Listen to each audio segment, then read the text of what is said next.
More than 350 safety reps, supervisors and OIMs gathered at the new P&J Live in Aberdeen on Wednesday 18th of September, 30 years to the day since the introduction of the SI 971 safety regulations, which were brought in following the Piper Alpha tragedy. This unique sell-out event, organised by Step Change in Safety, recognised the 3 decades of effort from safety reps who contribute to safe operations, those who find solutions to issues, and those onshore who support safety offshore, and the people who volunteer to represent their colleagues as safety reps.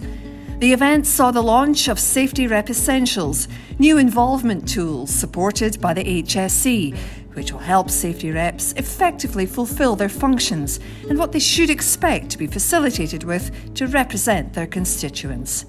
And we were delighted to welcome offshore workers on more than 70 platforms from across the world for a global webinar. Step Change in Safety.